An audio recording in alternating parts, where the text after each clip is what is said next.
Good evening. Good evening, members of the no members of the public coming here tonight, officers. I'd like to welcome you to tonight's Performance, Governance and Audit Committee meeting on Thursday the 29th of September 2022. My name is Councillor Wendy Stamp and I'm the chairman of this committee. Members, we are streaming this meeting live as well as recording, and by being present in this meeting, you are giving your consent to being recorded. During each item, please put your hand up to indicate if you wish to speak. I will then invite you at the appropriate time. Please note that the YouTube live stream sound recording is dependent on the correct use of the microphones. Therefore, can I ask that when invited to speak, you remember to turn on your microphone and turn it off when you've finished. Please reference a page and paragraph number when referring to the agenda papers and keep your contributions as clear and concise as possible. Agenda item 2, members, apologies for absence. Bernard, can I have apologies for absence, please? Yes, Chairman, we've received apologies for absence from Councillor Skeens. Thank you. And I've received apologies from absence from Mr Dodson. Thank you. Moving on, members, minutes. It is recommended that the minutes of Performance, Governance and Audit Committee meeting held on the 21st of July 2022, found on pages 5 to 8, are approved as a true and accurate record. I so move. Do I have a seconder for that motion? Thank you. Councillor Thompson. Does any member wish to raise any matter of accuracy? They need to put their hands up to indicate and speak. No? So can we agree that by assent, members? Agreed, Berner. Thank you. Moving on. Declarations of interests. To disclose the existence and nature of any disclosable pecuniary interests, other registrable interests and non-registrable interests relating to items of business on the agenda, having regard to paragraph 9 and appendix B of the Code of Conduct for members. Members are reminded that they are also required to disclose any such interest as soon as they become aware, should the need arise throughout the meeting. Now, we're having a little bit of change round today, members, as you can see. I've been accommodated by moving this next item up the agenda because I think it's important, and I didn't want people sitting around like the Chris, what's his name? Chris Andre, who's going to be speaking. So, agenda item 5, exclusion of the public and press. To resolve that under section 100A little 4 of the Local Government Act 1972, the public be excluded from the meeting for the following item of business on the grounds that they involve unlikely to disclose and exempt information as defined in paragraph 3 of part 1 of schedule 12A to the Act, and that this satisfies the public interest test. I propose, do I have a seconder? Yeah, Councillor Thompson again. Okay, so we just have to wait, members, and the screen comes back on. You'll be able to turn your microphones on. You'll be able to listen to us after this private and confidential item.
delegation from the streamer? I think yes.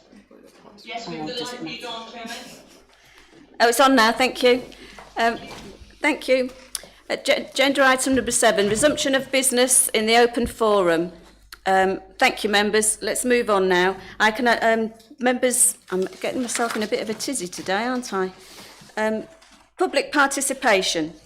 To receive the views of members of the public of which prior notification in writing has been received no later than noon on Tuesday prior to the day of the meeting. I can report that we've got no public participation, members, so we can move on. Right, I think today it's going to be a Miss Hughes show. I hope you've got your tea and your cakes ready, Miss Hughes, because I think you've got a lot of reports to present tonight. And the first one is the review of the corporate performance Q1. I'll let you do the report and then I'll do the recommendations, Miss Hughes. Thank you. Okay, thank you. So this report covers the corporate plan, thematic strategies and the commercial strategy performance as at the end of Q1, which covers April to June 2022. Section 3.3 of the covering report highlights a summary of performance as at the end of Q1. It's only the prosperity strategy where the outcomes have been marked at risk, and these are highlighted in your pack. Section 3.4 then drills down further and shows specific indicators that have been marked at risk within each strategy. The data behind these summaries is then set out in your appendix, which is pages 41 to 62 of your agenda pack. Page 63 starts the first inclusion of the commercial strategy reporting. So the full template is provided for committee visibility, but some of the measures will start to be updated on this one from Q2. The commercial projects that contribute to the overall delivery and their current status are reported within this. Members are asked to review the reports and confirm assurance on performance being managed effectively, and I'm happy to take and direct any questions. Thank you, Ms Hughes. I'm just going to say something before Councillor Stilts comes in. I think at the last meeting we had, we asked if the colours could be a little bit easier to see. When I was looking at all the charts and the lines, and I know everybody knows I'm struggling with a little bit eyesight problems, I'm really struggling to see the light greens and the difference in changes and tones. Could that be taken on board, please? Yeah. Thank you. Councillor Stilts. Thank you, Madam Chair. I've got quite a few questions. Page 44. And I know it's not started yet, but it's the delivery of management plan for all Malden District Council and public spaces. As per the KPI for the performance park management plan, no additional finance or staff resources have been allocated in order to this be initiated. Can you tell me when this project is likely to be initiated? Ms Hughes, do you have that information?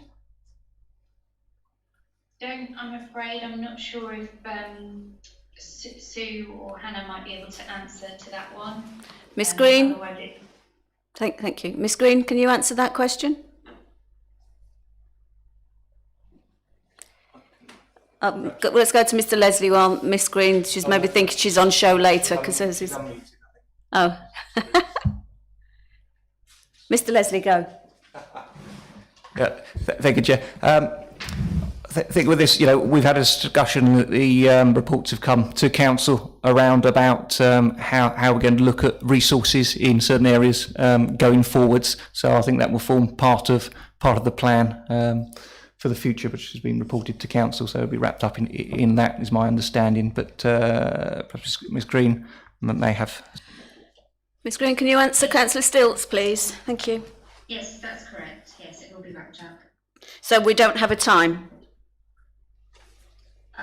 Well, the current time frame at the moment is for the restructure changes is in as per the report to Council, April. So it won't be starting this till April. Councillor Stilts. Thank you, Madam Chair. That is quite disappointing to hear that we're going to be waiting till April for that to be started. I do have some more questions. Yes. So, page 46, and it's the air quality management statement, which is at risk. And my question is, when can we expect to get this back on track? Because this has now been suspended, and we all know Market Hill is one of the worst polluted areas in the district. Ms Green, is that you again? No members, but I'm very happy to provide an update after the meeting for you. Does any officer that's on I the... think Hannah can answer to that Yeah. one. Yes, thank you, Chair. There are discussions happening around the air quality. We have been very short with resources to be able to support those projects, but discussions are happening with a view to getting that back on track again. We've got some funding that we are using to support the air quality programmes, and I know a conversation happened just last week with County, so I'll be able to provide some more details after this meeting in terms of what activities we have planned over the coming months. Okay, that'd be great if you could actually supply that to all members. That'd be good. Councillor Fluker, is it in relation to this question? If not, Well, it is, and you know, this was a really well worked up thing a few years ago, and then COVID came along and it came off the radar. So I think, you know, to understand what's been going on with this, we need to go back pre-COVID to see where we actually were. I hope that's not two fingers you're waving.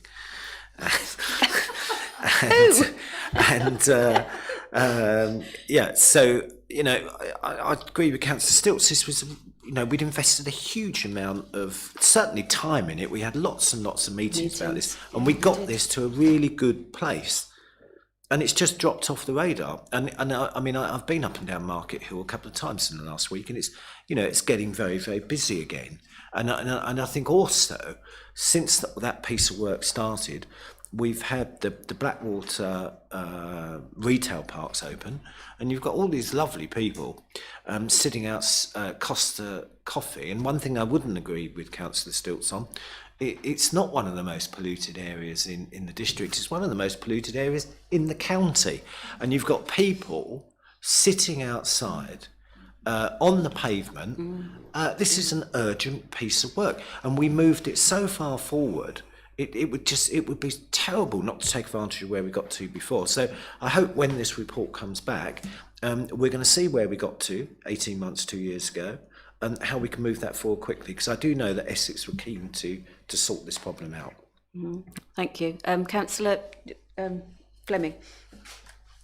Thank you, Chair. I was just going to chip my two penneth in my understanding of where we are now. So we were waiting for a transport assessment to be undertaken by Essex, and then that has now been broadened out to include the whole district.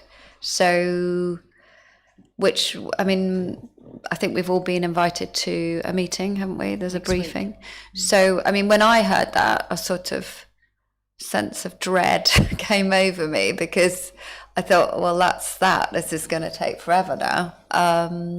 So, yeah, that is my understanding of where it is now. Okay, thank you. Sharon, sort of with respect, that was done, and before, because we had the receptors in various places in the district, so that was done.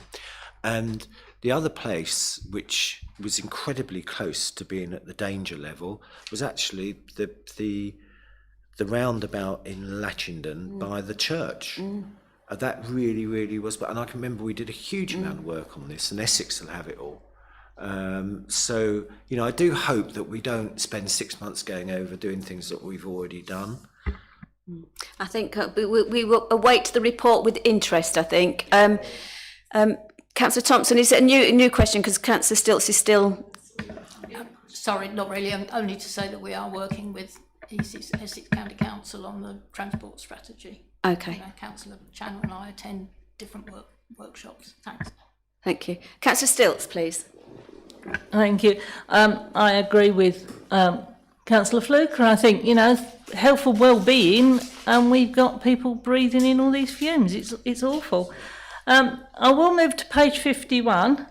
Page 51, the economic future and economic investment and new jobs is at risk. What are we doing as a council to reach our local businesses, to improve business satisfaction in the district? You know, it's great saying it's at risk, but what are we actually doing to improve that risk? Who's that? Ms. Wheatley? Is that one for you, please? That is probably one that I will have to take Oh. back and report back. It would normally be Paul that would answer that one in committee, so Okay. I'll take that one up. Okay. Are you happy with that, Councillor Stilts? We'll all have the reply. Yeah, thank you. Next one, Councillor Stilts. That's fine.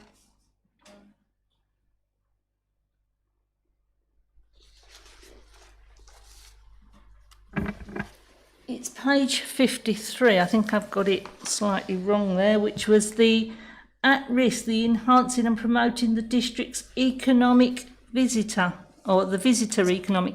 Yeah. We talk about some of these lovely big events we put on, but our district is basically not just big events. How are we going to support tourism in our district, which is not just big events? We're talking about for the long term. Our tourism is one of our vital things in this district. So why is this at risk? Who's going to do that? Is that you, Cheryl, for Mr. Dodson? And Mr. Leslie's going to come in first. Yeah, I think with part of the visitor number and from the comments, it's an area that's obviously been hit by COVID is what we're saying to the economy, and that's why it's at risk. And actually, are we seeing people returning? We've seen large numbers return to the prom park. We've seen a bit of change in habit, and you can tell that from the sort of the parking numbers within that area. So we are seeing quite a good return. I think in recent events, you've seen that because of COVID, although events are coming back, we heard general across the country, there's been a bit of a lag of uptake and seems to be a bit of a saturation in some of events which has happened. And we've seen that perhaps with ticket sales in our own events hasn't been quite as high. So that remains at risk, but we hope that once that levels out and with some work, we should see a return to sort of normality, the pre-COVID times as well. So I think that's why we're flagging it at risk at the moment around that. Councillor Stilts. I'm just going to come back on that, seeing as that we are now going into a very uncertain future for the amount of money that people have got in their pockets. How do we feel that is going to impact upon our tourism? And what measures are we taking as a council to ensure that we do everything we can? I think, if you don't mind me adding to that, I think that's a fair comment. Thank you. Mr. Leslie. Thank you. Yes, absolutely. And that's another factor that puts it at risk. Absolutely. I mean, it was certainly doing for our residents. We're doing activities around supporting our residents through the cost of living crisis, as well as county council as well. So we've got certainly the web page which details some of the help and support that's available in terms of our residents.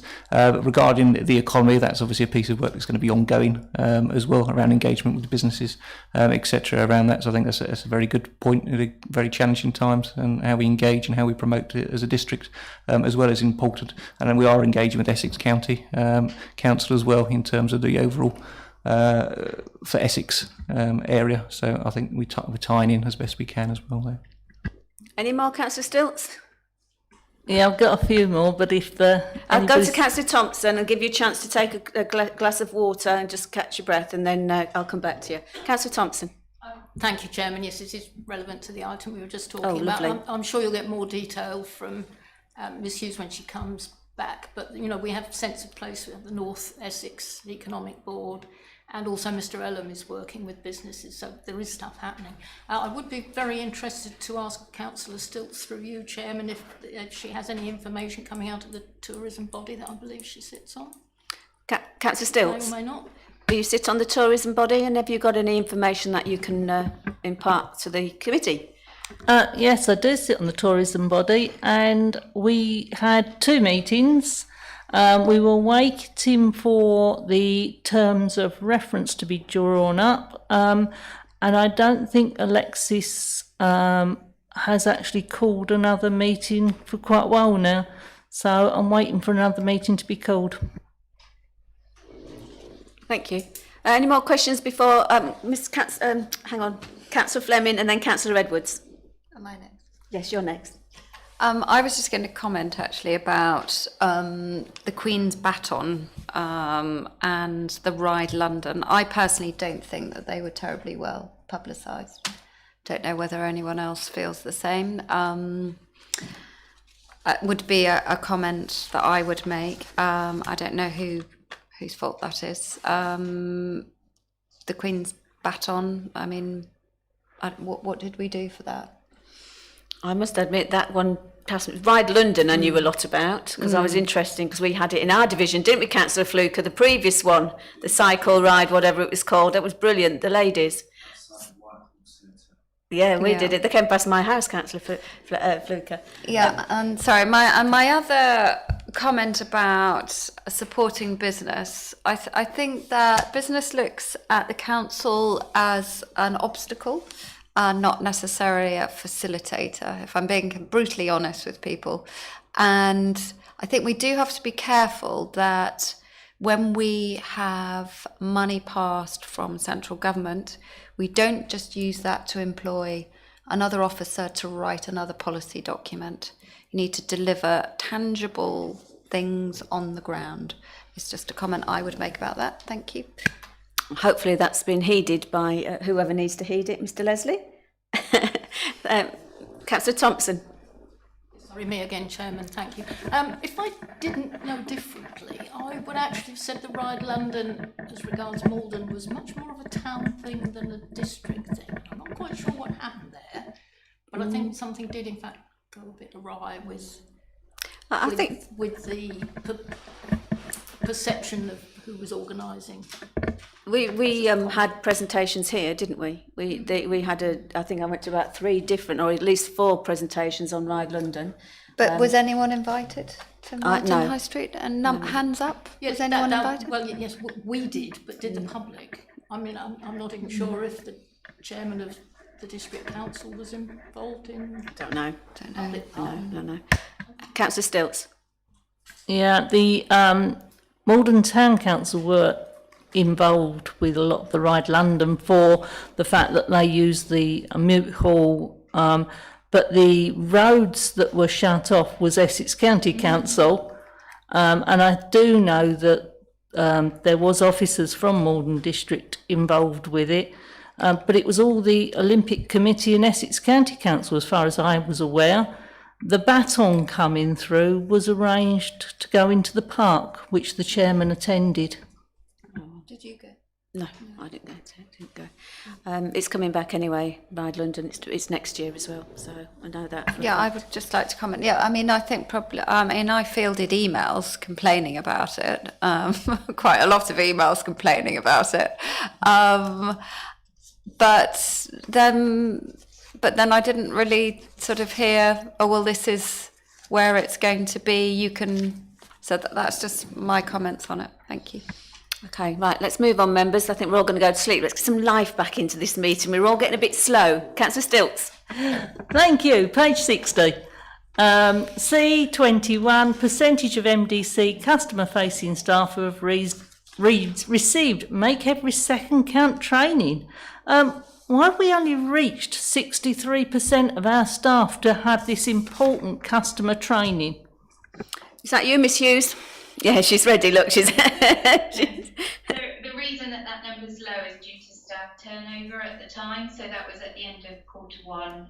It was just due to a change in staff and that they haven't had the training yet. So hopefully those stats will be improved for Q2. Okay. Thank you. I think my next questions are on Q2. Okay, members, anything else? Councillor Edwards, please. Thank you, Chairman. Page 62, please. Number of parish and town councils working with the community engagement team. At a recent Heybridge Parish Council meeting this week, the Parish Council reviewed their service level agreement and concluded that it was not being met by the CET team and have therefore given notice to terminate their contract with the community engagement team as from the 31st of October. Some of the reasons being, I understand, that lack of resources regarding vacancies and internal structuring. So I just wanted to point that out that, as I say, no longer 20 each quarter, no longer on track, and Heybridge Parish Council have withdrawn, as I've just mentioned. Thank you. Ms Green, would you like to comment on that? Because I think you was at the pre-meet when I raised questions and concerns myself about what's actually happening with the CET. And I will declare that Burnham and Crouch are also thinking about possibly terminating due to the service that looks like it's been depleted and gone in different directions due to whatever reason. And I think it's quite a serious comment and a serious thing that we need to address as a council. So if you would like to step in, we would really appreciate your comments. Thank you. Certainly, members. Yes, we were given notice by Heybridge Parish Council this week. I have to say there have been no significant formal issues that have been raised previously. We have reached out to the Parish Council, as we do with all and town councils that we deal with. The reason that we've been given is that the Heybridge Parish Council do not feel that the contract is delivering value for money.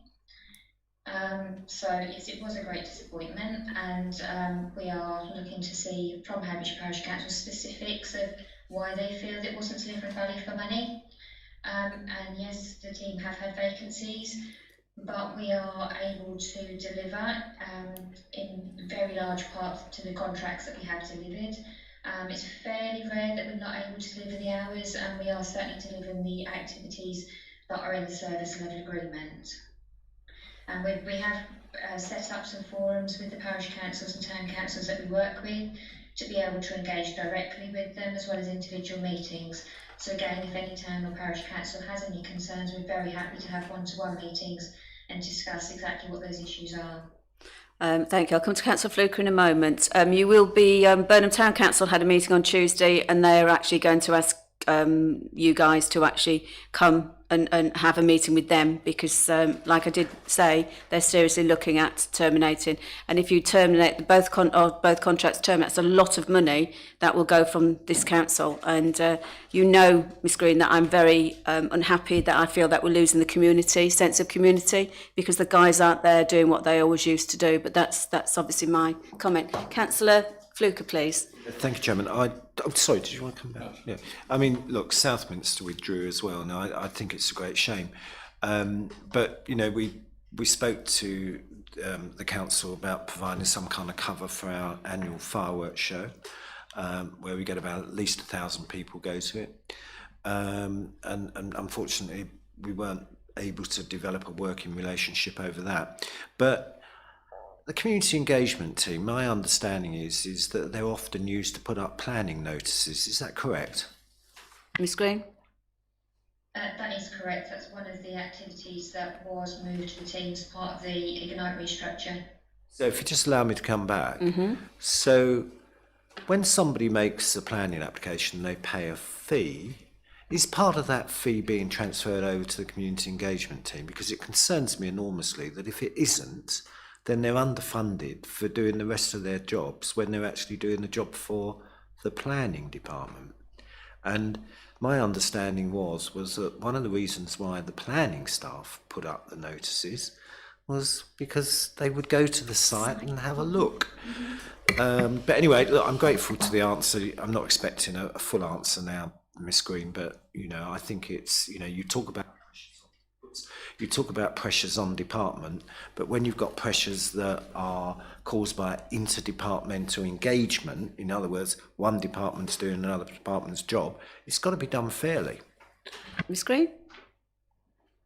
I just go back to, again, the work that was done with Ignite, and the process was reviewed, and it was considered through the reviews of the process that it was more efficient for that to be done as part of the community engagement activity, as they were doing that as they were out and about in the community anyway. Councillor Fluker, do you want to come back, or no? Respond, I'm speechless. Councillor Thompson. Thank you, Chairman. Actually, I'd like to put in a word for the community engagement team, certainly in the smaller parishes, the ones in my ward, which is nearly all smaller parishes. most of the engagement is around the speeding issues, and we catch phenomenal, I say we, it's a very large we, catch phenomenal numbers of people speeding through our villages, and we're very grateful for the service and very pleased with it. I just wish the drivers took a bit more notice, but there you go. Thank you. I don't think it was a criticism of the team and the people who are operating TrueCam. Luckily we managed to get them back because of the service level agreement changed at Burnham on Crouch, and I think in last week or the week before they stopped 57 just on one, and most of them was on the Malden Road and Southminster Road as well now. So they do a fantastic job. Thank you. I hope that's answered your question. Right, Councillor Stilts, one more, then we're going to move on to the recommendation. I think. I've got a couple more. Oh, a couple more, and then we're going to move on, members. We're going to be Page 65, and I'm sure that Councillor Fluker will come in with this one. Burnham, the houseboats, Burnham on Crouch, they're in red. Where are we with this houseboats thing for Burnham on Crouch? I think Mr Butcher's not here, but Mr Leslie, do you want to take that? I know we had an update at a recent meeting. I'm sure I was at a meeting where it was discussed, and we were waiting. And Councillor Fluker raised a very important point about the MMO licence. Wasn't it full council? Mr Leslie. Yeah, thank you. So, yeah, it is essentially a repeat of what was said there. Really, we're now hopeful we've got some confirmation that there should be some activity taking place soon. We understand that they've got their licences and agreements in place. Obviously, we're awaiting confirmation around this. We'll keep monitoring it and hope to progress it very shortly. I think we can all appreciate it's been long, and perhaps we've expected it to move in the past as well. But we are monitoring it. There is a plan, and we hope it's going to be executed very soon. Councillor Fluker. You know, this is a bit like the air quality. I don't get this, because it says on here that it mentions and securing planning approval. Now, I can remember being at a meeting when we agreed to appoint an architect to submit the application to the council. So, you know, we've been waiting, you know, with bated breath now, I think, at the South East Area Planning Committee for about probably 3 years. So that's a year before COVID. You know, it beggars belief that we haven't put in the planning application. You know, you put your planning application in, and then we decide how to deal with the List Helig. You know, I mean, Southminster, I beg your pardon, Council came up with a pretty robust decision about the List Helig and how much we should be charging, which I'm sure Mr Leslie will now confirm that from the 1st of October, or whenever we agree, they will be paying that enhanced rate. But this is, you know, what's going to happen is, you know, all of a sudden, you know, the Starship Enterprise is going to fly over the Crouch, and the List Helig's going to be beamed up, and then someone will say, oh, let's put in a planning application. So we wait about 4 months for it to be validated, and then it toodles off to South East, and the Environment Agency say no. But we could have put that in 2.5 years ago, the planning application, because if we don't use it, we might find an operator that wants to lease the piece of land and do it themselves. But at the moment, we've got nothing. So it's hugely disappointed, and I don't buy the resources thing, because all you have to do is phone a planner and tell him to make it work for a figure. Thank you, Councillor Flew. Go to Mr Leslie, but Mr Lee's actually on call, so on the screen I can see his picture. So, Mr Leslie, do you want to go, and then we'll call on Mr Lee? Yeah. So I can confirm the enhanced rate as agreed has been charged for that, so that's been charged. In terms of the planning, yeah, I think I appreciate that it provides an opportunity as well to look at what we're proposing, the viability around that, given the increase in construction costs and what route we go down. I think I appreciate what has been said around about the sooner we go down the planning route, the better. I think there will be a sunk cost, obviously, if we do that at the moment, and it may be a point to look at the most viable option around that as well, given we haven't spent that money yet. But I think the point is well received. The quicker we can move on the planning, the better. And Mr Lee may be able to provide a bit more on that. Mr Lee, are you going to turn your camera on and join us? Good evening, members. Good evening. I've tried. So I've done a bit of what my Wi-Fi's playing up, so I'm not He was somewhere. You was in the pub. You're in the pub. You flashed up, Mr. Lee. Your secret is out, Mr. Lee. I'm at my friend's though, because it's his fault, but I'm not. But what I'll say is that the application has been in for some time. We've had a number of issues in relation to documents being submitted from us as an applicant, and we've had to get additional information. And at the moment, I think it is now progressing, and we're waiting for consultation response from Essex County Council. So it has been put forward then, has it? Are you just waiting until you get all the information, Mr. Lee, before you actually put that? The application's been with the council now for quite some time, and we've gone back for additional information on a number of times and needed updated reports because that has been out of date information. Okay. All right, Mr. Lee. Thank you. Yes. Mr. Councillor Edwards. No, don't say Councillor Thompson. Councillor Edwards. Thank you, Chairman. Staying on page 65, land acquisition. It's all green, but do we have any information about what land, where and how? Is this something that the corporate projects group's looking at, or is it something we ought to know about? Because coming up to the LDP review, that should be that will be part of it, surely. Thank you. I don't know who would like to speak on that, because I think some of it will be most probably, is it under green paper, some of it? Mr. Leslie? Yeah, members have been provided with details at P&C meetings and also at the working groups as well around updates from that. Thank you, but I'm not on the working group or... I think you'll be able to access the working group minutes. So one of us will let you know which working group. I think the person to speak to is... no, which officer?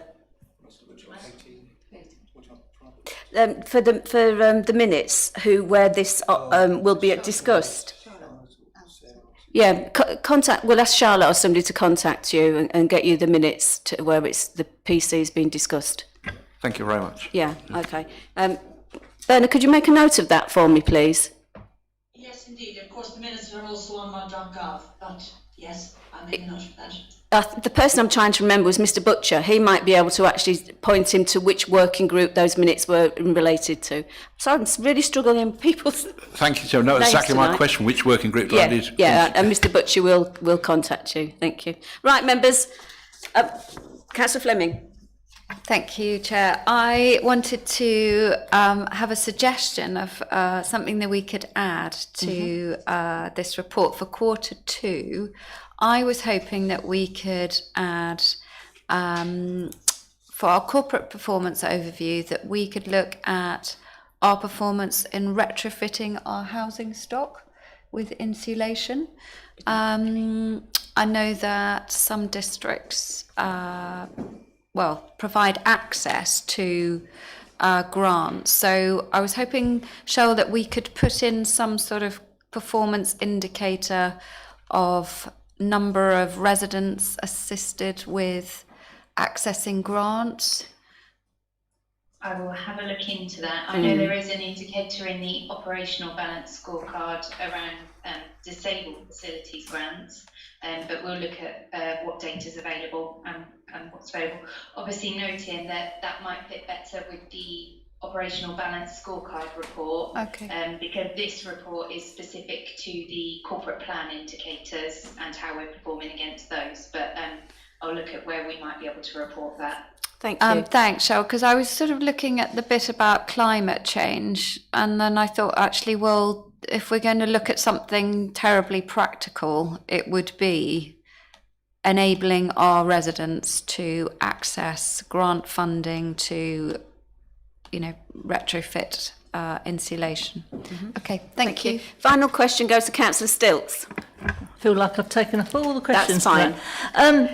Page 66 and 67, it goes across the two. It's the River Bailiff Workshop conversion to kiosk and the Promenade Park Pavilion.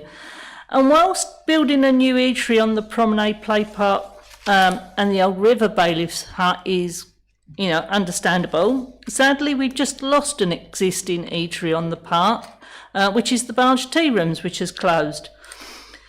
This was an existing tourist attraction as well as an eatery. How are we going to support our existing eateries in the park?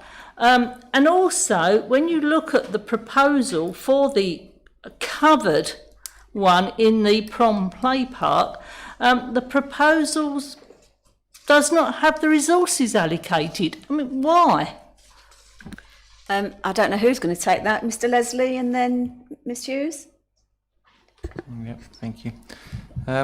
So what we've got at the moment is the bids to government for the UK Shared Prosperity Fund and Levelling Up bid, and that includes the River Bailiff hut and the kiosk as well. So that part will be tackled under that funding bid, which we're waiting to have confirmation from. That will likely have an implication on the surrounding areas, which includes the Prom Park Pavilion area as well. So there may be opportunities around that and the interplay between that side of it.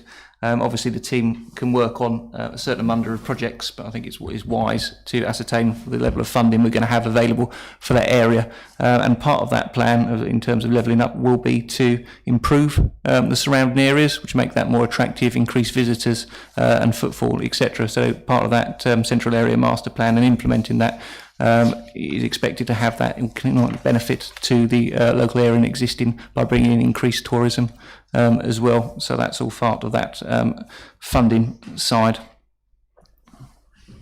Okay. Yes, you certainly can. Thank you. Can we also make sure that if we do these buildings, that we look at our climate action, because we do have a climate action strategy for this council, and that we make sure that these buildings are carbon neutral as much as possible, and that we have resources that are renewable in them.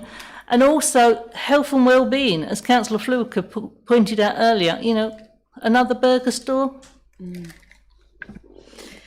Councillor Fluker. Again, there was a pretty well worked up scheme to bring another building forward in the Prom, in partnership with a well-known jam maker. And the last thing I heard was that they were still keen to do it, but they hadn't heard anything from Malden for 2.5 years. And Chairman, I was slightly amused on page 68. I know we're running out of pounds sterling, but we appear to be now using dollars. Oh, we are, yes. I think that was an error. One would hope, mind you, it's the same currency rate, so it doesn't really matter, does it? Okay, members, let's move on. We're going to go for the recommendations. The recommendations for the review of corporate performance Q1 is that members review the information as set out in this report and Appendix 1 with priority focus given to the strategic outcome level performance. Little 2, that members confirm that they are assured through this review that corporate performance is being managed effectively. I'd just like to put a little proviso on there, as long as that the comments that have been made at this committee so far regarding this agenda item is actually taken on board, because although we don't put amendments to recommendations, I think it's really important that we are started to be listened to and things are being actioned, and I would hope that that is the case. So I propose that. Do I have a seconder, please? Yeah, Councillor Fleming, please. Do we agree by assent, members? Agreed. Brilliant, thank you. Moving on to agenda item 10. I think that'll be you again, will it, Cheryl? Miss Hughes? Hang on a second. Let me catch up, please, because I'm a... Okay. So this is the review of corporate risk Q1. The purpose of this report is the risk management policy requires this committee to undertake a quarterly review of the corporate risk register as assurance that the corporate risks are being managed effectively. Appendix 1 is attached to the report. So, Ms Hughes, if you'd like to take us through it, please. Yeah, so this is the corporate risk register at the end of Q1, so that's June 2022. Appendix 1 is page 71 to 79, and that shows the full risk register and commentary. As set out in section 3 of the covering report, there is one risk that is recommended for closure, which is risk 13, failure to manage the impact of the operational change. This is because operational resources are now part of business as usual work. and the planning service report has been separately reported to members, so that's why that's recommended for closure. There is also a new risk 33, which is lack of temporary accommodation and special housing to cope with housing demands. This is because of several factors that have led to an increase in demand, an expected increase, when the district already has a limited supply of social housing stock. Members are asked to review and provide feedback on the report and confirm assurance that risk is being managed effectively. Thank you. Councillor Stevens, please, then Councillor Stilts. Thank you, Chair. Everybody's going to say this. All of the risk ratings are unchanged except for that one that's being removed and the new one. And I just can't understand that. I can't understand how nothing has changed in a quarter. And we've got a lot of words in some of these commentaries, but when you really pick through it, I'm not really seeing what we're doing about the risks. So the new one, risk 33 for regarding housing, is a good example. As I think sometimes we get used to these being on there and just, oh yeah, well that's still there. But if we look at R33, this new one, I can't see what we're doing about it. And having attended Strategic Housing Board today, I can't see what we're doing about it. And I'd like to see more than just a commentary that gives us how we got here. But what are we going to do about it, and what's expected to change by the time I see the report next time? Thank you. Thank you, Councillor Councillor Stevens. I think the points are really well made. I know I've only been in this chair for a couple of meetings, but I also feel exactly the same. It's great to produce all the reports, which is brilliant because I know we have to do, but what are we actually starting to do to move these forward? Because I've looked back at previous meetings, so I've got some history, and the risks they're still red. There's hardly any movement. So what are we actually doing? Ms Hughes, I don't really expect you to answer that, you maybe won't, but if that could be passed back to the directors, we would like, I certainly would like some update on that, because we are seeing a little bit of I feel stagnation for whatever reasons. There's most probably reasons, but if we can actually start to address some of them, it'd be fantastic. If I can just You certainly make can. one point as well, is that further down the agenda we have the revised risk management policy, Yeah. and within that we're looking at how we report our mitigating actions and focus on mitigating actions more, because that's not something that we're doing as part of the current risk management policy. So we are hoping to address that in the latest iteration, and it is something that we're aware of in terms of our processes. Thank you. I'm really, really pleased about that. Councillor Stevens, did you have any more? No, that's it really, but just to make sure that we're not just going to have that commentary column, but I'd like to see, and hopefully that's what Ms Hughes was just alluding to, but that we'll have a separate column showing the actions. Thank you. Thank you. I'm going to go to Councillor Stilts, then Councillor Fluker, and then Councillor Thompson. If Councillor Fluker's coming back on this one, then I'll give way to. So I'm going to talk to risk 14 on page. So was I. No, I'll give one. No, I just wanted to say briefly on this one. Look, it's not changed, and to build on something that was said earlier on in the meeting, we are paying our directors and our senior managers a huge amount of money, and it seems to me that every time we have an issue, and particularly around planning services, we've been talking about this for 3 years, and it's only just now that we're going to appoint a consultant who's going to come in and wave a magic wand. Well, we've been trying to wave this magic wand ever since I've been on this council, although I think it's fair to say under Mr Lawrence and Miss Candler, I think her name was, we did move things forward. But the planning department, Mr Holmes is bringing forward, a new PSIP, a planning services improvement plan, which, I asked that should be, by way of a motion, I think that it would be reported back to council on a regular basis, like every other motion that fell. And I think it's really important to understand what's going on with the planning department, because, I don't want to spoil Mr Lee's party, but the alternative is to outsource the whole lot, which a lot of councils do very successfully. And members might be surprised that one of the companies that do this hugely successfully is Gladman's, which is where they started. We need to make some really, really big decisions about this, because, I agree with what Councillor Stevens says, nothing seems to move on. Thank you. I don't think anybody can answer that. It was a comment, so that's fine. Councillor Stilts. And yes, I agree. But having been the chair of PG&A, I'm seeing stuff here that was there when I was the chair. My question on R14 is, why are we failing to recruit the staff? More importantly, retain the staff that we do have.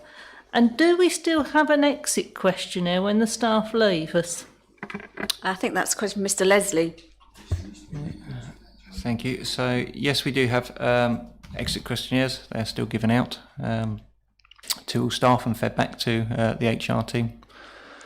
In terms of the recruitment and retention side of it, I think part of the reason of engaging the LGA is it's a national issue as well. It's not specific to here, particularly around the planning side of it.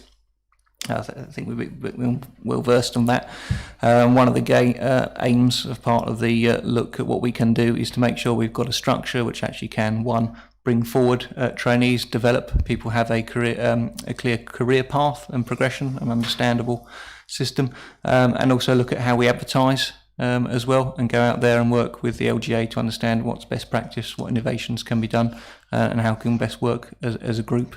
As well, there's some talk about putting together a recruitment area at a sort of more Essex type level, where we can actually have that pool and recruit, and that's one of the ideas and one of the reasons we're working with the LGA and decide, because it is a national issue in a few areas and not just specific to us.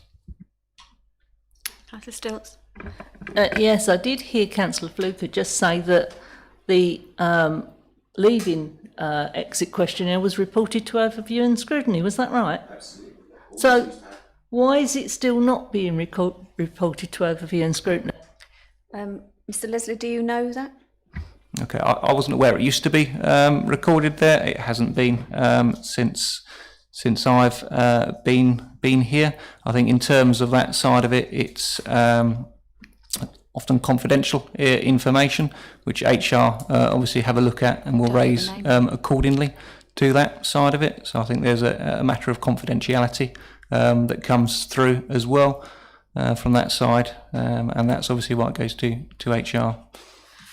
I'll come in before Councillor Stilts comes back on that. We all take on board confidentiality, but normally, even if the actual questionnaires are not reported, a report could be put together for key learning objectives of why they're leaving, and that's often when you can establish a pattern, if there is a pattern, of what a culture could be happening within an organisation.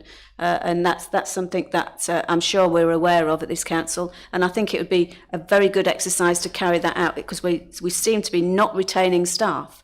And once we get them, my view is, when I worked in the city, they called me fair but firm, because they knew that as long as they worked, they would be dealt with and they would be looked after, but I would be firm if they stepped out of line. So I'm sorry, but no, fair but firm, but that's what it was. That's what they used to call me. Anyway, Mr. Leslie, could you take that on board? Yes, yeah, I think they're absolutely right. If that's members want that reported, that's exactly the right way to have it reported. Yeah, I think quite point well made. It was only a summary. I mean, I don't need to know who the person was that trod on the rake and it hit them, that we're going to talk about later. But it was just a summary, and it was actually, it was actually quite useful, particularly when we used to get comments like members always overturn decisions and things like this. It does make you think, and I thought it was quite useful. But it's this staff retention. I mean, I was really pleased a few years ago and it was probably longer than that, when we nurtured some staff from the contact centre and we made them planners. And then when they got to that stage, well, I think from a corporate point of view, in my opinion, they weren't looked after, and they just went somewhere else to earn more money after we trained them. And these are the things, staff retention is absolutely important.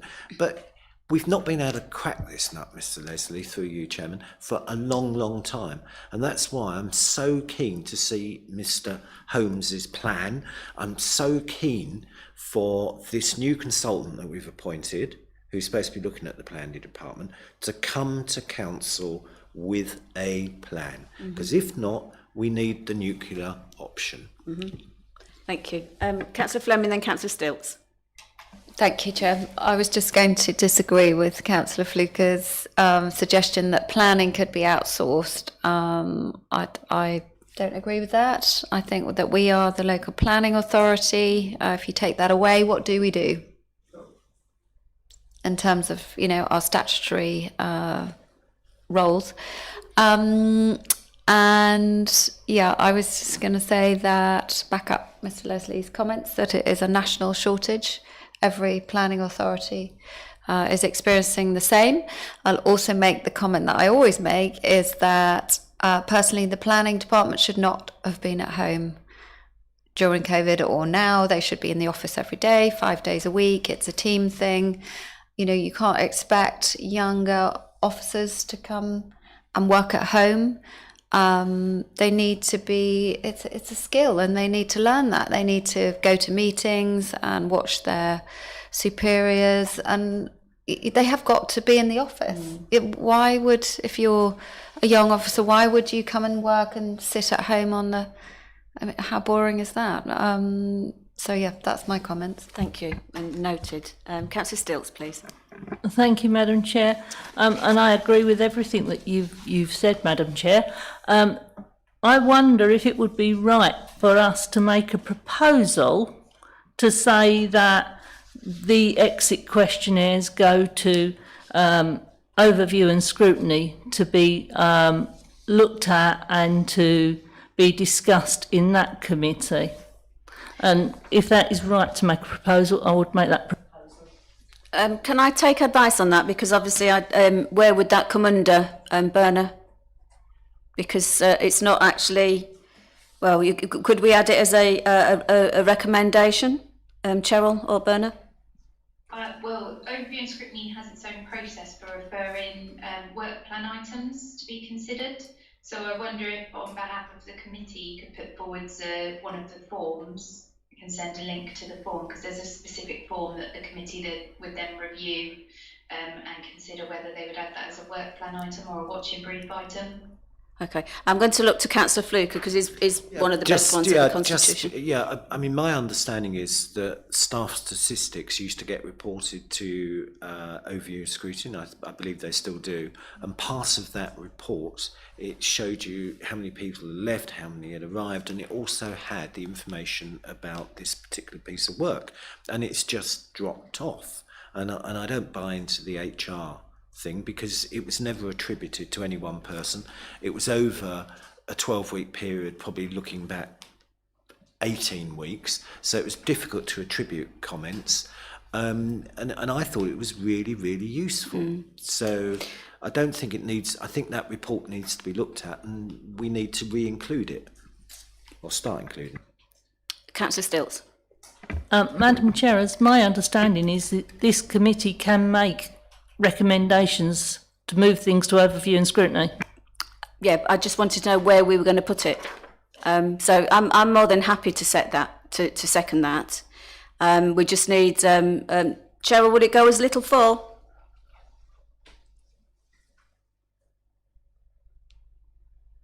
Just coming back. Yeah, so you can add it as a recommendation that overview and scrutiny considers exit interviews as part of their work plan. Okay, as part of work plan. Okay, members, well, I think, have we any more questions? More questions? Come on then. Yeah, you're fed up with me now. That's fine. Page 74, R29, failure to deliver services as a result of COVID. Can you assure us that we are now back on track for that, or are we still struggling with those services?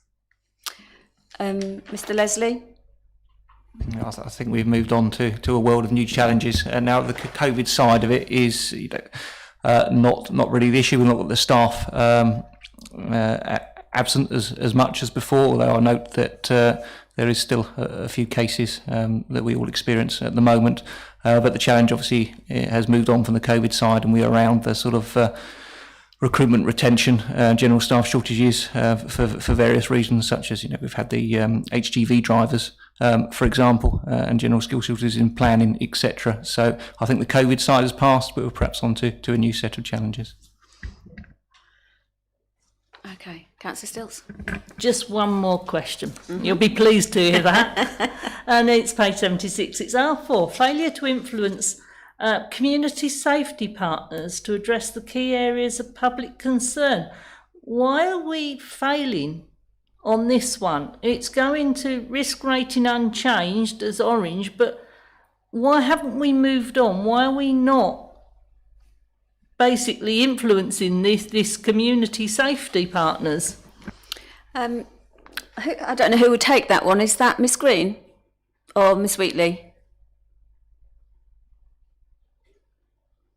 I think they've all gone home for having their dinner. That would normally. Oh. Go on, that's fine. Thank you.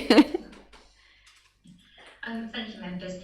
So this is very much looking at the community safety partnership as a much wider partnership. So this isn't necessarily just about Malden's priorities. It's actually about the priorities for the whole partnership. So it's really important that we do have a say at the table in terms of ensuring that the priorities for our district are built into that plan. And certainly we do work very closely with the community safety partnership, but it isn't something that we totally own or totally control. So I think that's where those risks are, because it is part of the partnership. So we don't have the control, Councillor Stilts. Okay, right, members, are we any more questions? No. Right, so let's move to the recommendations. Recommendation 1, that members review the corporate risk register in Appendix 1 and provide comment and feedback for consideration, which we've done. Recommend 2, that members are assured through this review that corporate risk is being managed effectively. I think we've made notes of everything, members, and excellent questions. Little 3, that members challenge risk where the committee feels that the council's corporate goals may not be achieved. I think we've done that. And little 4, that overview and scrutiny committee considers the exit interviews as part of their work programme, so they're going to look at that. Ms Hughes, you said it better than me, but if you could actually make that sound better, it would be great. But that was basically the meaning of it. Is that okay with you? Yeah, that's fine. That recommendation will then go to overview and scrutiny to, to do. Okay, so I propose those. Do I have a seconder? Councillor Stilts. Members, do we agree those recommendations, please? Thank you. Right, let's move on to agenda item 11. Ms Hughes, you can have a break on this one. I don't think this is you. This is the health and safety update for quarter 4, 2021-22 and quarter 1, 22-23. The purpose of the report is to provide a health and safety update and the safety statistics and activity during quarter 1 from the 1st of January 22 to the 31st of March 22 and quarter 1 the 1st of April to the 30th of June 2022. Ms Wheatley, would you like to present this report, please? Yes, of course. Thank you, Chair. This is a regular report to members on health and safety activity. The report covers the last quarter of the year 2021 to 22 and the first quarter of 2022 to 23. Officers were unable to provide her an update in June this year due to staff changes and available resources to draft the report. You will note that good progress is being made relating to health and safety arrangements. Whilst first inspection may cause concern relating to the increased number of reported incidents and near miss reports, this is seen as positive. Staff are encouraged to report concerns and issues, which can be done anonymously, directly onto a record system which generates a report for attention and follow-up. This is being actively used by officers, so we are confident the majority of accidents, near misses and instances of unacceptable behaviour are being captured, as evidenced by this increase in numbers. Myself and my colleague, Ms Sue Green, will be happy to answer any questions members have in relation to this report. Thank you. I think it's an excellent report. Members, do we have any questions? I'd like to congratulate you. Councillor Hull, did you have a question? No. I'd like to congratulate you on the work and the progress that has been made. We certainly know there was issues of reporting, and I won't go into too much more detail, but well done everybody who has contributed to this, and the staff, and whichever officers are responsible for producing it. So the recommendations are that members consider the accident and incident statistics. Yes, we've got them. That members consider progress with the Health and Safety Action Plan and Appendix 1. And little 3, that members consider additional health and safety improvements being implemented in addition to those identified in the action plan. What I will add, before I actually go to propose and a seconder, can we just make sure that it's all well and good, but we mitigate. We don't just stop services because we can't do it or we think that the risk is too high. I'm very conscious that sometimes it can be taken too far, health and safety. And I say that for a reason. I so propose. Do I have a seconder? Agreed? Councillor Thompson, agreed. Thank you. And here, Chairman, on your Oh, thank you. Well, yeah. Yeah, oh, good. Agenda item 12, members. We're now cooking on gas. Balanced scorecard with the exceptions. Miss Hughes, you're back again, I'm afraid, on this one. The purpose of this report is to report exceptions to operational service reporting for committee review and discussion. The corporate performance and governance framework requires this committee to be given visibility of any identified balanced scorecard key performance indicators, which is KPI, that have met their threshold, supported by an action plan to ensure targets are met. This gives assurance that operational performance is being managed proactively and effectively. Ms Hughes, would you like to whiz through?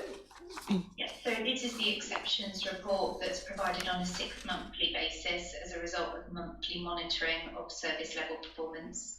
So the report covers the period of January to June 2022. Section 3.5 of your covering report has a table that shows underperforming measures and an explanation, and additionally section 3.6 highlights 2 overperforming areas. Additionally, Appendix 1 to the report provides planning service operational performance data to provide a more detailed context for this area. Members are asked to review and comment on the report as set out and confirm assurance that operational performance is being managed effectively. Any questions, members? Councillor Stilts and then Councillor Stevens. Thank you. It's not actually a question, it's just an observation. It's looking at the colours on the Appendix 1, and it's something you alluded to earlier. If you look at the colours on Appendix 1 and you go to the PS2 Delta Malden, page 100, they're all very much of a muchness, those colours. Can we have something different? Yeah, red, green, yellow and blue or something, wouldn't it? It's something that's... I think, is that all right with you, Miss Wheatley? We can take that on board? Yeah, that's absolutely fine. We can come up with a different colour scale so that it's more easy to see where we fit within the district. That's fine. Thank you. I'm going to go to Councillor Stevens first then. Or was that in relation to this? No. No, I'll go to Councillor Stevens, then Councillor Fleming, please. Thank you, Chair. Looking on page 92 and those tables that start there, so we can see that where there are issues, but it's impossible, I think, to tell what is the extent of the problem. So we've taken the first one just as an example, percentage of business rates collected. What percentage were we aiming for? What did we get? What's the problem? I don't understand the size of the problem. And the other rows, the same question. I don't understand the size of the problem. Thank you. It's a very good point. Miss Hughes, could you answer that? There's no numbers. There's nothing there to actually tangible so that you can measure it by. Yeah, so that detail is in the balance scorecard that's looked at monthly, and then it's obviously reported in. But I think what we can do is basically drill those numbers into the explanation. So I'll take that on board for the next time that we report it through to you. We do have the numbers set behind that, and I'll include it get it included in the explanation. Thank you, because it's really important that we do get the figures behind. We have raised this before, that we want to drill down to actually have something that's tangible. Councillor Stevens, thank you though, Ms Hughes. Councillor Stevens. Thank you. I mean, obviously some high level numbers in there would be great, but I think, we might not all drill down to every single level, but just put hyperlinks in, and if it takes you to the right place, then if you're really fascinated in business rates, then this person will drill down there. If the next person's really fascinated in something else, they'll drill down to another thing. I'm not really after trying to make the agenda 600 pages longer, but the ability to access the data really would be appreciated. Thank you. Thanks. Councillor Fleming, then Councillor Fluker. Thank you, Chair. I just wanted to ask Cheryl, I see that on page 93, we've put in leisure centres there. Is that really, I was just quite surprised to see it there because it's not really, it's a separate business, isn't it? So the reason that that's flagged it was in the commercial income. So it's being monitored as part of the commercial part of the operational balance scorecard, and that's due to the Chris might be able to answer better, but the contract arrangements, I understand. And the reason that it's overperforming is because the shortfall was less than what we were expecting for the leisure centres. Okay, thank you. Yep. So the reason why it's there, Mrs. Hughes has mentioned, but it is just a case of tracking against targets that were put there in terms of their membership time. But it is an area that obviously we're looking at, and also the finance side of it is very different from the actual membership side. So I think that's another important indicator that we need to have sight of, which will of course come through as part of finance monitoring. I think you read my mind, because that's exactly where I thought, hang on a minute, the alarm bell rung there. Councillor Fluker. Yeah, based on what was said before about not being able to recruit into the planning department and having vacancies, and because of that, the planning department not really performing well. If you look at Appendix 1, I mean, there's actually nothing jumps out there to say the planning department isn't performing well. In fact, I think basically on those figures they should be commended. This doesn't reflect what comes into my mailbox. I mean, the number of applications that haven't been validated or determined. I mean, I think we do need, and if Miss Hughes has got her ears on, and I apologise if I missed it, but I think it would be good to have some kind of a KPI which says number of applications validated within the time limit. Although I know there's easy ways to get around that. But I mean, those figures aren't bad at all. In fact, a mischievous person would say, well, why are we planning to spend all this money on the planning department? And what's it really going to achieve? Looking at these figures, we could potentially spend, 3 or 4 members of staff, probably a minimum of £100,000 for what? I mean, if you look at the baseline, which is what this is, it's not bad at all. And sometimes, there's a few figures in here that do make me smile, because I can't believe how any local authority can score 100% in some of these figures. But, just because we're down the bottom, it doesn't mean to say we're doing badly, because we're still incredibly close to our contemporaries in the county. I mean, Chairman, I really like to meet this planning consultant who this council's now appointed at this meeting, and go through these figures and ask him, what does he see his outcome is? How far does he want to move these figures, and how much is it going to cost? I think it's really odd, this. I think it's some points well made, and I think the director, would it come under Richard Holmes? Yeah, I think it's a very valid point. I'm going to go to Councillor Fleming, then Councillor Thompson. Sorry, Chair, could I just say, I've had a message from someone listening externally who cannot hear Councillor Fluker. I'm sorry to pick on you, Councillor Fluker, but it was you they mentioned. Thank you. Sorry. Thank you. Councillor Fleming, please.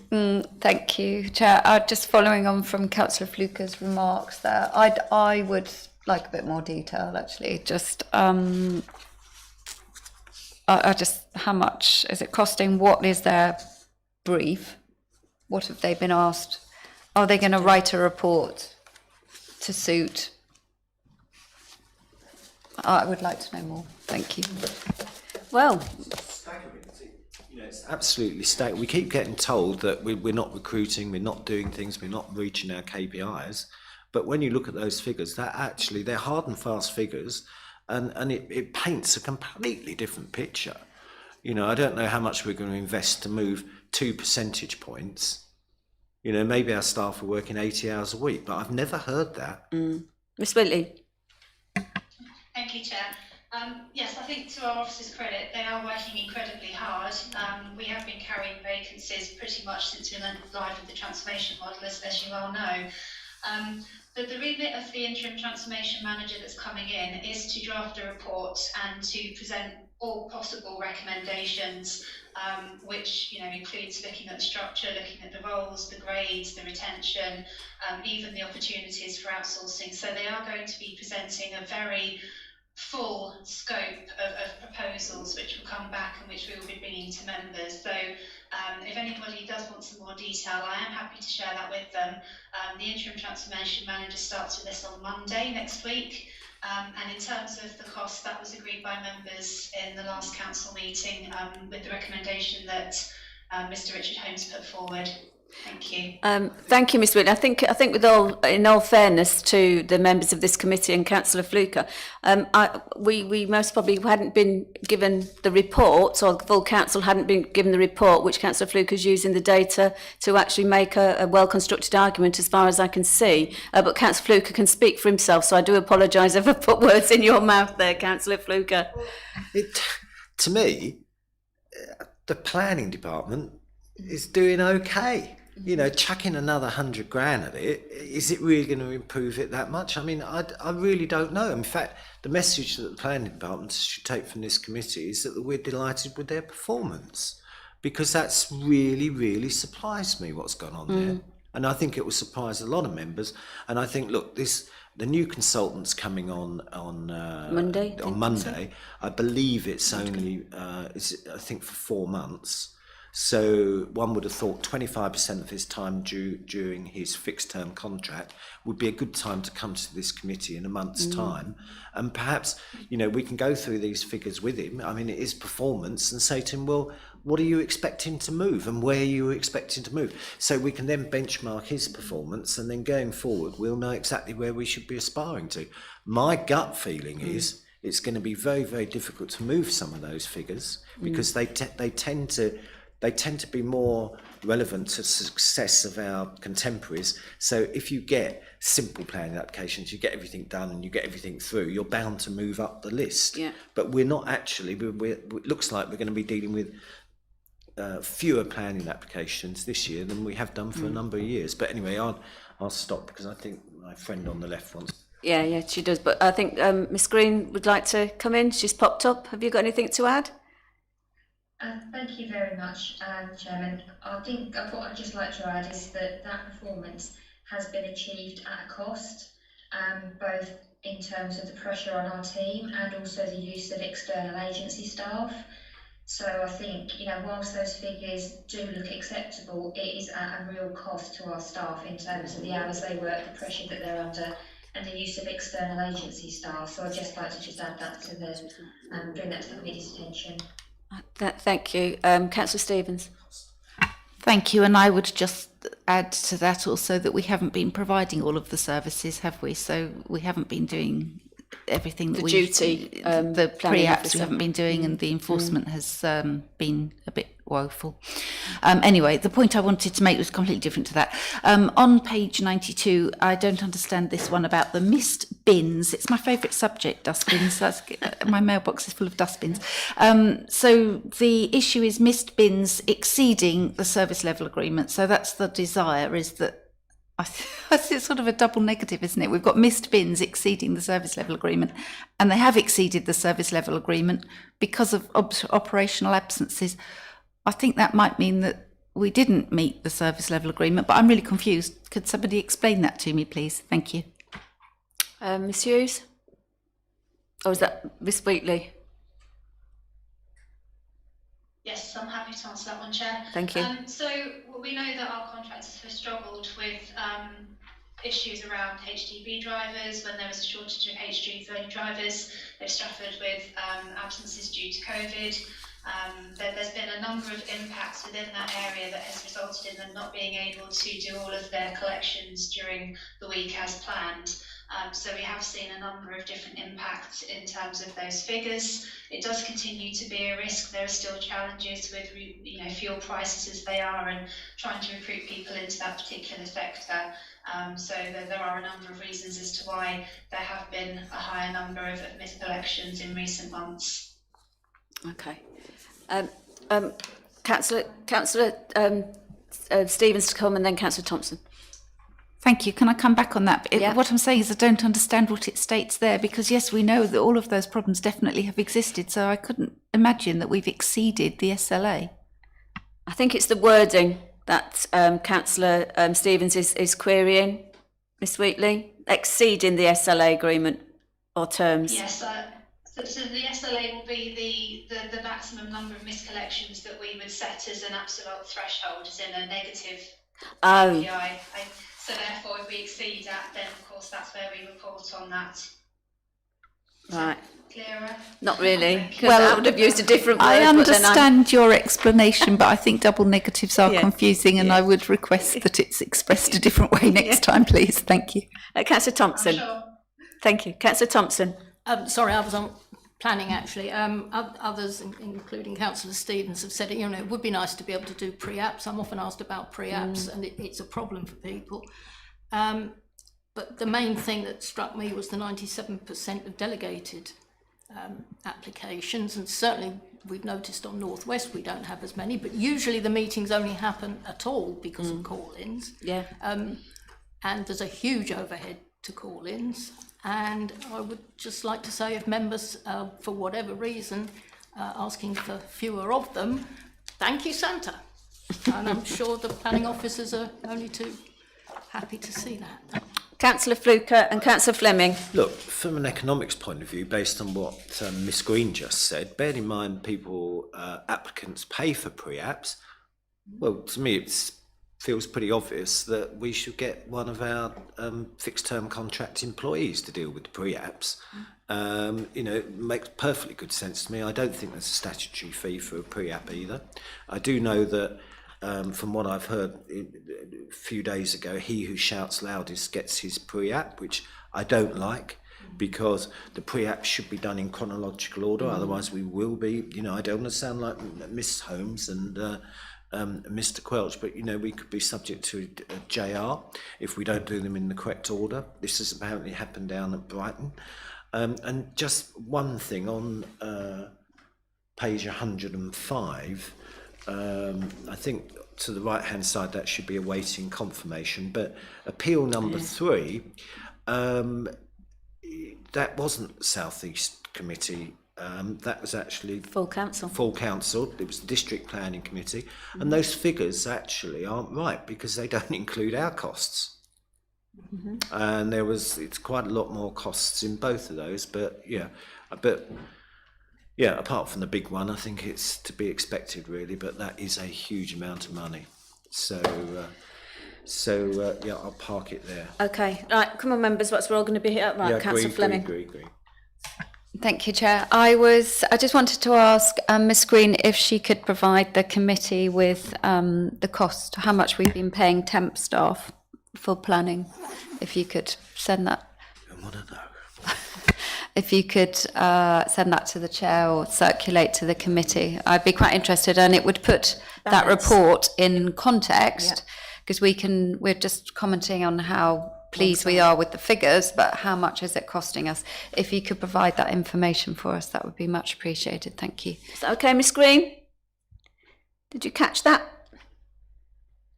Yes, certainly, members, we can provide you with an update. The agency costs are met through our vacant salaries budget, but yes, we can provide a breakdown for you. Okay. In fact, I believe that's something that we're required to report anyway. Okay, brilliant, thank you. Okay, members, unless you want to add anything to the recommendations, that the committee review and comment on exceptions to service reporting provided in this report. Little 2, that members note the additional performance in Appendix 1, and that members confirm they are assured through this review operational performance is being managed effectively. I so propose. Does anybody want to amend anything? No. Seconded by Councillor Stilts. Agreed, members? Okay, thank you very much. Agenda item 13. This is Ms Hughes again. The purpose of this report is to provide an updated risk management policy for adoption to address recent risk audit. There's a lot of R's in this report. To address recent risk audit recommendations through the revision of our corporate risk management approach. Ms Hughes, can you please reword it better next time so there's not so many R's in it? Thank you. So the risk management policy was due for renewal by November 2022 as it's refreshed every 3 years. And it's defined in the PGA committee terms of reference that the strategy is signed off by this committee as you've got responsibility for risk management. The committee recently received an internal audit for risk maturity from BDO. It gave a good level of assurance, but it also highlighted some best practice suggestions, as I mentioned earlier, such as tracking and being clear on mitigating actions, and also being clearer for officers on how to score for likelihood and consequence when they report risks. So those recommendations have been incorporated into this latest version of the policy. The committee is asked to adopt the revised risk management policy and recommend all staff and member mandatory e-learning training for risk. Thank you. Mr Leslie, would you like to say anything on this, or are you okay? No, I'm okay. I think Mrs Hughes has summed it up, but happy to take any questions. Okay, members, do we have any questions? We all agree? The recommendations are that the revised risk management policy Appendix A to be adopted. Little 2, that the committee recommends mandatory annual staff and member e-learning on risk management. Totally agree with the training. Thank you very much. Do I have a seconder? Councillor Thompson seconded. Do we agree, members? Thank you very much. And agenda item 14 is the annual purpose of the report is the annual governance statement actions update. To update the committee on actions identified in the 2022-2023 annual government statement. Ms Hughes, I think it's not your last one. You've got one after this as well. You're nearly there, my love. So in the annual governance statement, we identify actions to improve best practice across the organisation. So within this report, section 3.5 highlights the updates against those actions, and that's based on 3 months of activity since the statement was approved. 4 actions are reported as completed, and there's a further 6 in progress. Commentaries provided for members for you to review and challenge. Thank you. Members? No? Oh, crikey. Okay, so the recommendation is, there's only one, that the committee reviews the annual government statement table and updates below and challenges where necessary. Well, there's been no challenges. I think we actually agree. Can I propose it? Do I have a seconder? Councillor Stilts. Do we agree, members? Agreed. Agreed? Right, Cheryl, it's the last one for you, my love. Okay, agenda item 15. I thought it was going to be Stuart, but I've been told it's you. Council Constitution and Scheme of Delegation General Provisions Update. The purpose of the report is to seek the committee's consideration of a proposed revision to the above powers within the Constitution and to recommend to the Council that the revision is made. Ms Hughes, would you like to just present the last report?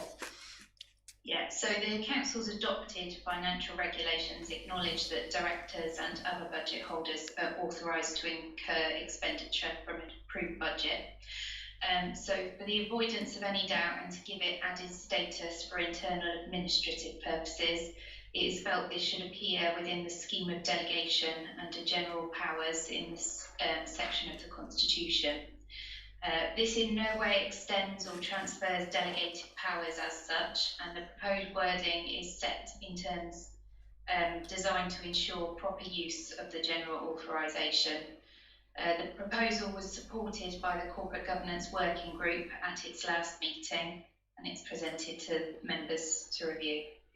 Okay, the recommendation is that the committee agrees and recommends to the Council that the proposed addition to be made to Part 3, responsibility for functions, scheme of delegation, general provisions as detailed in paragraph 3.4 below. Do I have a seconder for that?